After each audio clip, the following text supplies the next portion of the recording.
This is the fourth episode in an ongoing series and the second episode covering the disappearance of Sonya Tukes. This episode contains detailed discussions of intimate partner violence.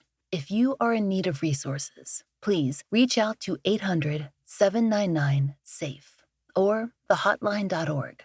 In order to raise money for Season of Justice, we are joining forces with our friends at Moms and Mysteries for the next month. You can learn how to help support this campaign at the end of the episode.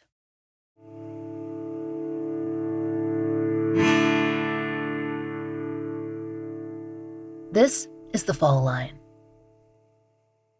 Last episode, we began our coverage of the disappearance of Sonya Tukes, a 22-year-old mother from Tennille, Georgia. If you'll recall, Tennille is a tiny town in Washington County, which sits on the CSRA, the Central Savannah River area of the state. It's made up of 14 counties here in Georgia and another 7 in South Carolina, and includes larger cities like Aiken and Augusta. But there are plenty of tiny towns, too. Tennille is one of them. So is Sandersville, the Washington County seat. It is much better known than Tennille, though it's still small, mostly because it's home to Georgia's white gold mines. That's kaolin, or white clay, or chalk. You probably use products containing kaolin every day, and the mining operations that are built around its production are a major source of income for the region. But they also mean that Sandersville is full of areas that are dangerous. If caution isn't taken, abandoned mines and pits that companies have warned residents to stay away from. Remember that. We'll come back to it later in the episode. But first, we need to pick up where we left off, May 10th, 2004. Sonya Tukes had been living with her sister Barbara for only a few days. She'd recently left what her family describes as a violent domestic situation. And, as we told you in the last episode, the Macon Telegraph reported in May of 2004 that both Sonya and her then-boyfriend had been arrested just days before. Here's how we described it last time, as based on the Telegraph's 2004 reporting. Quote, "The two had been charged with simple battery May 5th after they fought with each other." In a 2023 interview with WJBF, current Sheriff Joel Cochran said, quote, "It's my understanding that she had some interaction with law enforcement dealing with some domestic issues. Again, we want to stress, as we did last time, that without her file, our FOIA has not been fulfilled. We cannot provide full context on that situation. But, as Barbara explained to WJBF this spring, quote, "She met him at a young age, and she couldn't be apart from him. Then, when the violence got started, we used to always try and tell her, 'You're better than that. You don't need that.' But after the arrest, Sonya had left. According to what Barbara told us, she'd only been at Barbara's house for a few days and had moved into her spare bedroom. If you'll recall, Sonya Tukes was last seen by her family on May 9th, 2004, Mother's Day. She spent the afternoon with her relatives, her mother and her sister Barbara, and then had gone out with Barbara for some relaxation, but they'd returned home pretty early. After all, Sonya was scheduled to work that morning, and according to what her sister told WJBF, she'd prepared for that. She'd gone to bed early after dropping her son off at his grandparents' house. Because she was working with Shepherd Construction on a new road project, her hours were long, and she had hot, hard work ahead of her. She hadn't planned on leaving the house again, as far as Barbara knew. She remembers seeing Sonya dressed in her PJs, a t-shirt and shorts, as she headed into her room. Barbara shared a separate room with her boyfriend, so, as far as she knew, when they headed to their beds, Sonya was turning in for the night. And based on reporting, it seems that authorities believe that Sonya was too. But around 1:30 on May 10th, something happened. The phone rang. Not that Barbara or her boyfriend knew it then. They were asleep. But when Barbara checked the caller ID later, she knew a call had come in, and Sonya must have heard it.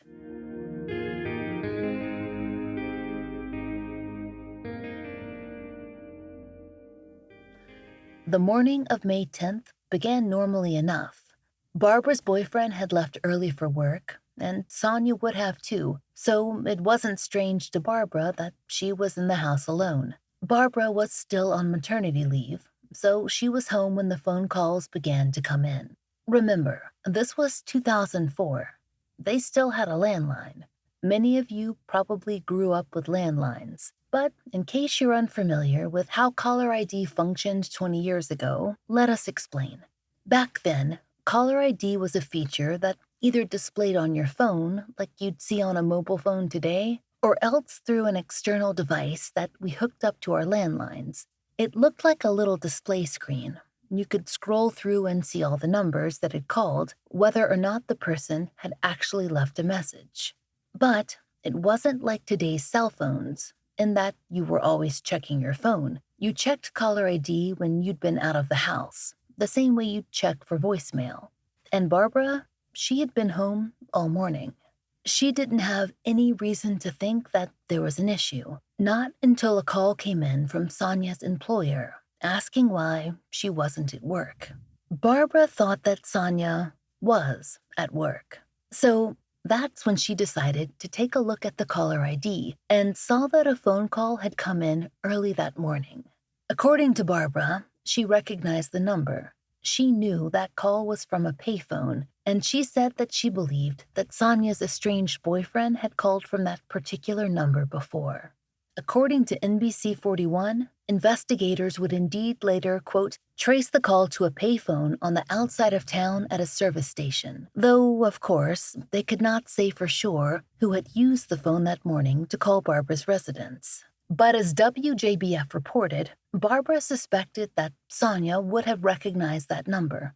As she told Renetta, quote, she knew it probably was him. He had called before off that number. According to WJBF's recent reporting on the case, the payphone was located at a Citgo on Highway 15, though, of course, it's no longer there today. In Renetta's reporting, the time of the call is narrowed down to about 1:15 a.m. Captain Bergamy of the Washington County Sheriff's Office told Renetta, quote, only this person would know that Sonya was at Barbara's house. This person knew Barbara's phone number, and this person knew exactly what time to make that phone call and what to say and what to do to get Sonya Tukes to come out of that house. And Sonya did leave the house in her pajamas and a pair of black flip-flops. According to what Barbara told us, she even left the front door slightly cracked, possibly so she could get back in, though that's just a guess. The problem was, at first, no one realized it. And he probably did something, told her something to get her out the house and everything. And she went out the door, and her intention was to come back in the house. Because if she would have put the door up hard enough, we would have heard her shut the door. When Barbara's boyfriend went to work, he'd seen the door ajar and shut it. He thought that one of the three of them had accidentally left it open, not that Sonya had gone out. So Barbara had no sign that anything was amiss, not until the construction company called to say that Sonya missed work. We were like, well, maybe she'll come back. So about 12 o'clock, he called back and was like, still haven't showed up from work. Still, at that point, Barbara wasn't convinced that anything was wrong. She figured that Sonya would show up. But then a friend called after work to say that her sister had never arrived. And that was too far out of character. Sonya was not just going to take off and leave her responsibilities behind, not without calling Barbara. And when she found out that no one else had heard from Sonya, well, she knew that her sister wasn't going to leave her son. It was out of the question. So that's when I called the police and, tried to put out a missing report. They told me I had to wait the 24 hours. The 24 hours was that night about 10:30. So that's when I called the police, and that's when they came and got everything, all the information and everything. Were most of y'all agreed that you were pretty suspicious of the same person? Yes, because she had always said if anything happened to her, it would be him. At Arizona State University, we're bringing world-class education from our globally acclaimed faculty to you. Earn your degree from the nation's most innovative university. Online. That's a degree better. Learn more at asuonline.asu.edu. As we told you last time, the search for Sonya seems to have begun fairly soon after her missing persons report became active. The Macon Telegraph reported that the case was officially handed off to the GBI, quote, 2 days after she was reported missing. But that doesn't seem to have stopped Washington County from participating in the search. Per the same 2004 article, quote, friends, family, and co-workers were questioned, and, quote, sheriff's deputies searched rural areas of the county with four-wheelers and on foot. And according to WJBF, one such search took place, quote, behind the home she disappeared from and in the woods along State Road 88 to the county line. In more recent reporting covering the 2023 task force, the examination of phone records seems to have been a key aspect of the investigation, which led investigators to verify that a call not only came in from the payphone at the Citgo, but that it was answered at Barbara's residence. While many people were questioned during that period of time, it seems that not everyone willingly spoke to law enforcement. When reporter Skylar Henry's 2016 report on Sonya's case was released, he noted that, quote, investigators claim the boyfriend got a lawyer before they could talk to him, and the little information they received showed him denying knowing anything about what happened. Again, this is not something we can verify with records or our own interviews, as our FOIA request has not been answered, and we have not received an answer to our request for comment. But that same information, that an initial interview was unable to be conducted, has appeared in at least one other news source. We discussed with Barbara how she felt about the initial investigation into Sonya's case. I can say they did what they can do at the time. But now, from 19 years ago to now, it's different technology, you know what I'm saying? So it probably would have been easier now than back then. It seems, based on available information, and there is very little up until this year, that there was little to no physical evidence that could directly connect anyone to Sonya's disappearance or prove that she had been victim of foul play. She did not contact anyone after May 10, 2004, and no news source has reported any activity. There's been no clear indication, then, what could have happened to her after that early morning. Though the area was searched, as news reports indicated, there are difficulties in doing an exhaustive, full-scale examination of the Washington County terrain. There's the kale in mines and pits, for one thing, and though it's not something anyone likes to think about, those areas are something to consider. It's a lot of land that can be dangerous to traverse, and much of it isn't accessible. And though those areas are patrolled, it's impossible to keep an eye on everything. That's something Sonya Tukes' oldest sister, Sharon, pointed out to local reporters earlier this year when a new task force was announced in her case. In an interview with WXGA this spring, Sharon pointed to the industry as a possible reason why her sister has not been located in nearly 20 years. She said, quote, this is Washington County. This is the country. This is the world of the chalk mine. Look at all these trees. Truth be told, that's my thought. The person of interest in this case has never been named by law enforcement. That's all we know for sure, and all that's been offered in the public record. The only public statements we've seen are, as investigation discovery summarized, that there is, quote, an unnamed person of interest in the case. But no one has, as of the recording of this episode, been charged in relation to her disappearance or on the suspicion of her death. So anything we discuss in this episode must be viewed in this light. As WJBF reported when our colleague Renetta DeBose spoke with Washington County authorities this spring, she wrote that, quote, while there is a person of interest in this case, there are no suspects. Our goal is to make more people aware of Sonya's case, because there's one thing we know is true, especially in small towns. People talk, and when the right person hears an episode or sees an ad on social media, they might decide to speak up.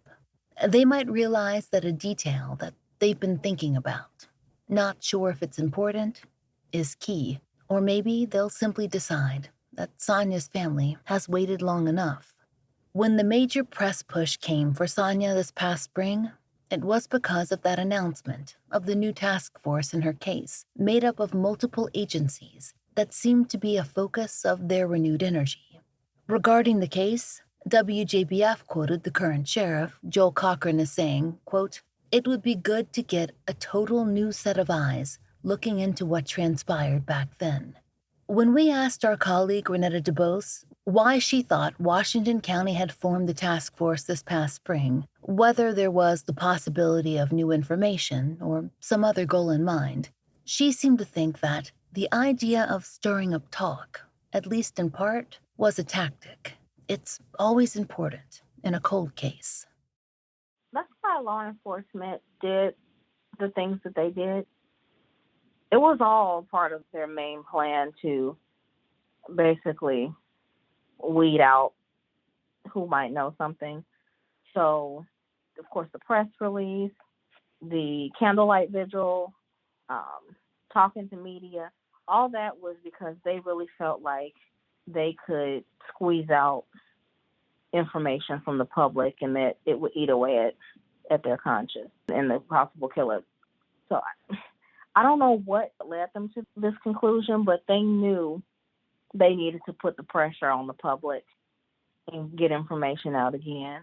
And they knew it was going to come out in the wash.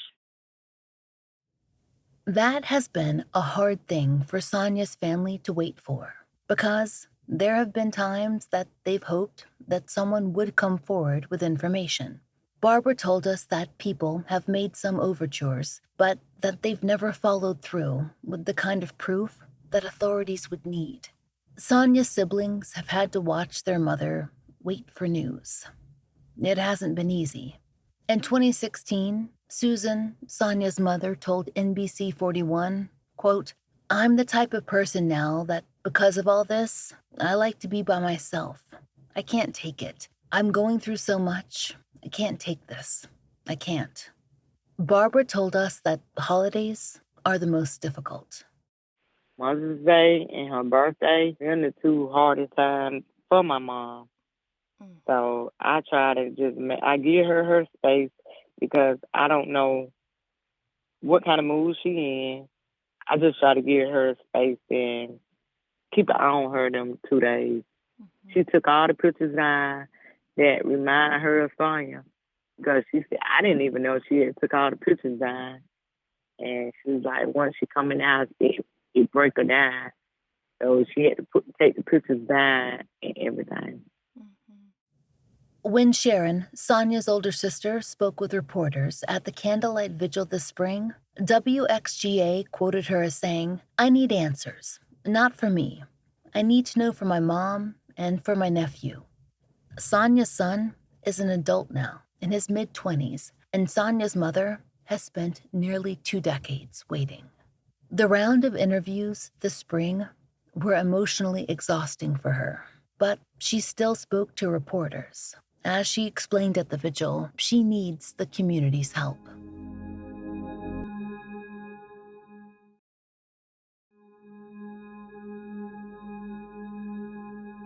We cannot talk about Sonya Tukes' story without focusing on the worries her family had for her, starting with adolescence, when she got into a serious relationship and had her son.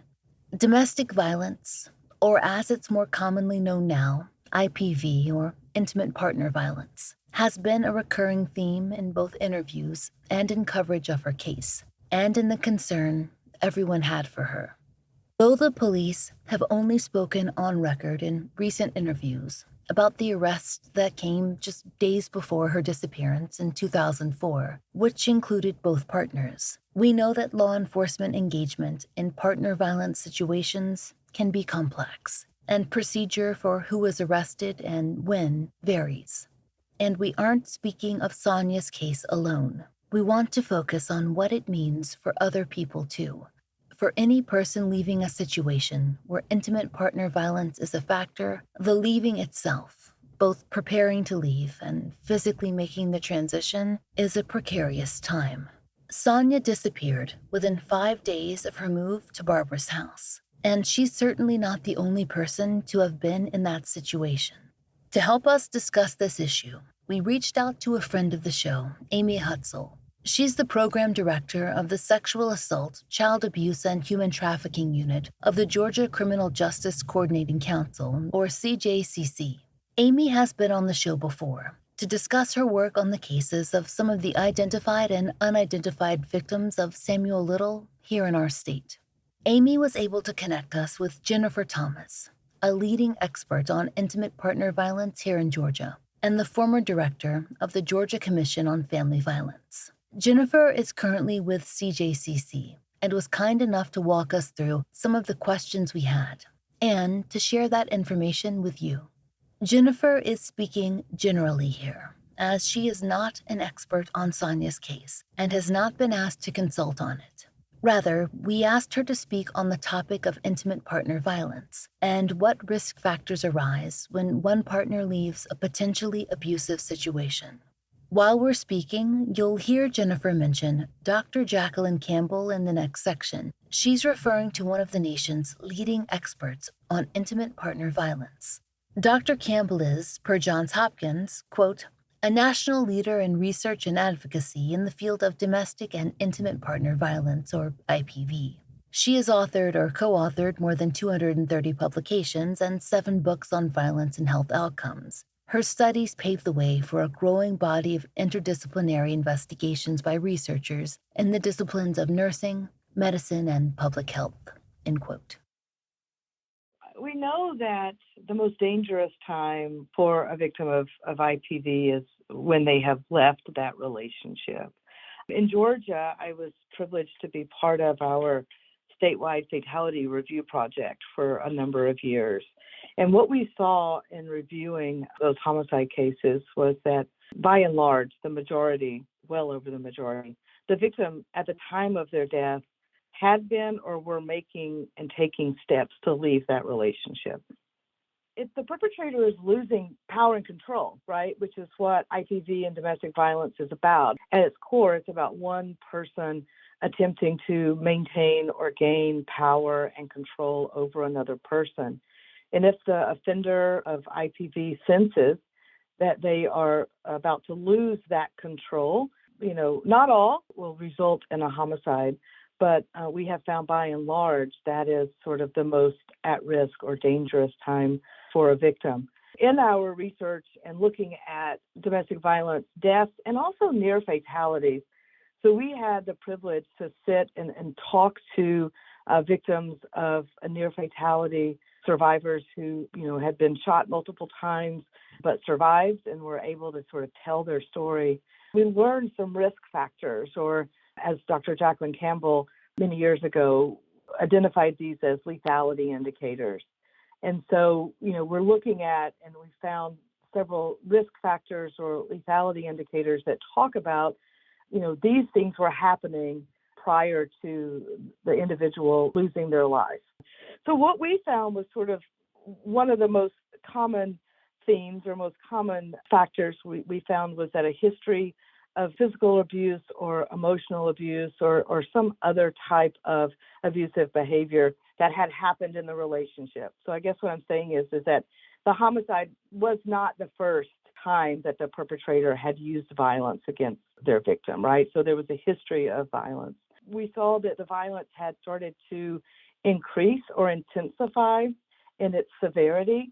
And so, what may have started out as maybe just stalking or checking your phone or looking at where you've been and who you've been with, and that increased over time into becoming more like physical violence. The types of violence had increased in severity and also frequency.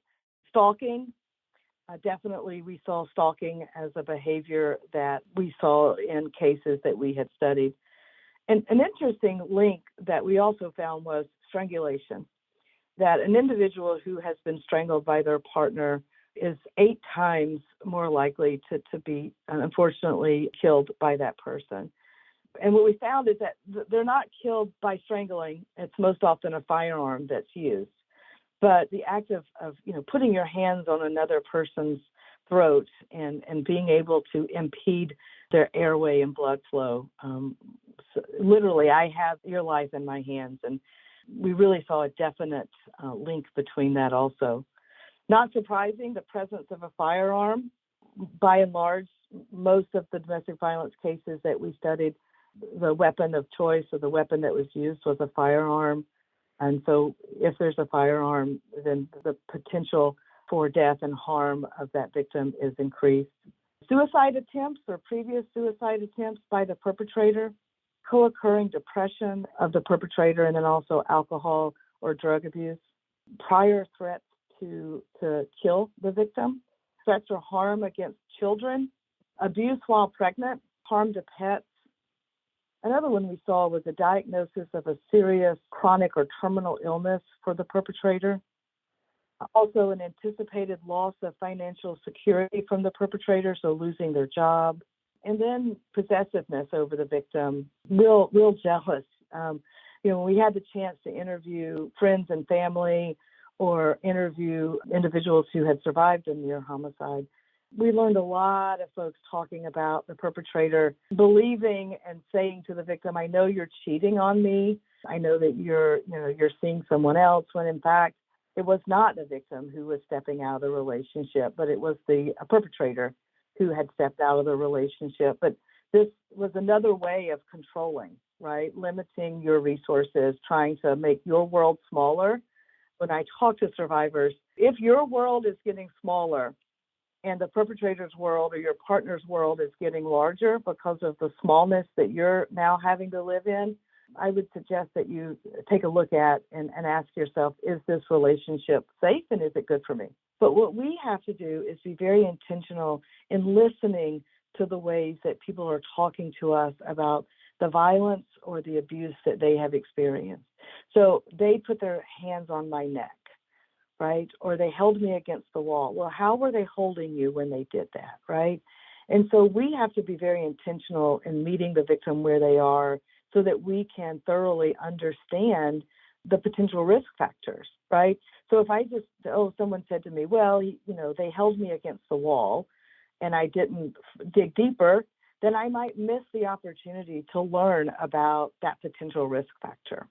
So in the event that one wants to start thinking about becoming organized to exit the relationship, do you have a set of steps that they would want to start taking? I'd love to talk about that. I think there are lots of resources online for helping to develop a safety plan. And I think what's most important to remember about a safety plan is each individual's plan will look very differently because each individual is experiencing and has different circumstances that are happening in their life. So in order for that to happen and in order for your plan to be personalized and work, I would suggest that folks reach out to their local domestic violence program. That's where the experts work and the folks who can help you develop an effective safety plan. I think if you're not comfortable doing that or not ready to call a domestic violence program, and I think here's a really important thing for folks to know, just by calling a domestic violence program does not mean you have to move into that shelter. It does not mean that you have to leave that relationship at the time to receive support and assistance from a domestic violence program. By and large, the majority of victims that a domestic violence program works with still live in community. Maybe some of them are still with their partner, trying to develop plans so that they can leave that relationship safely and do so, with their kids, really trying to do that in the safest way possible. But I would say the first thing, if you're not comfortable calling a domestic violence program, if you're not ready to do that, that's totally fine. Finding a friend, someone that you can talk to, someone that you can share this information with that feels safe to do so. If you're looking and thinking about searching and doing some research, let's say you're going to research your domestic violence program or you're going to research a safety plan, I think technology safety is so important. like learning how are you going to clear your search history. If your partner, has a tendency or has ever looked at your phone or looks at the computer that you're using, wanting to make sure that you are, sort of covering your tracks and making sure that what you're doing is not leaving indications to your partner that you're about to leave that relationship. Jennifer's advice is something that we hope can be useful to listeners, and we have provided further resources in our show notes as well. In regard to Sonya's case, law enforcement has not publicly shared how much they regard her living situation as a factor in her disappearance, but they seem focused on exploring every avenue again, and they have specifically mentioned new ones as well. At the event in May, the sheriff brought up the potential of scientific advances. Per WXGA, quote, Sheriff Cochran said he hopes new forensics will help solve the case and bring answers for the family. What could those forensics be? Unlike the case of Travis Smith, whom we discussed in the first 2 episodes of this season, there are no clear indications in Sonya's public case information. But a lack of availability doesn't mean much. Law enforcement holds things back, and there could be evidence that has never been discussed until now. What specific tips they're hoping will come in, though, we don't know. So, it's important that anything, no matter how insignificant, is considered. A rumor, a chance sighting, even something that you found out years later. It could be important for Sonya and her family. Her mother is tired and tired of waiting. She needs to know, now, what happened to her child. We have hope that the Joint Task Force will be successful in accomplishing this goal, but they need your help. You can share Sonya's poster, which is available on our social media channels and on WJBF's page, or her Charlie Project listing, or you can call authorities with any information that you have relating to Sonya's case. At the time of her disappearance, Sonya was wearing her pajamas, a black t-shirt and green shorts, and black flip-flops. Her hair was in cornrows, and she stood 5 feet 5 inches tall and weighed 175 pounds. She was just 22 years old. If you have any information regarding Sonya Tukes, please contact the GBI at 478-374-6988, the Washington County Sheriff's Office at 478-232-1366, or the Sandersville Police Department at 478-232-6138. Callers may remain anonymous. Next time on The Fall Line, we're headed up to Macon County, Georgia, and the little towns of Montezuma and Oglethorpe to cover a case dating back to the 1980s. It's the unsolved homicide of a young mother, Susie Walker Quinn, who was both well-known and well-respected in the area. When she didn't come home one night, it sparked immediate concern, and when her body was found on a country road just days later, her children were only 10 and 12 years old. Now, as adults, they're set on identifying her killer. If you know of a case that should be covered on The Fall Line, there's a link to our case submission form in the show notes. Thank you for listening. The Fall Line is an independent show, and we appreciate listener support. If you try the products we advertise, please use our sponsor codes. It really helps. And please take a moment to rate and review our show in your podcast app of choice.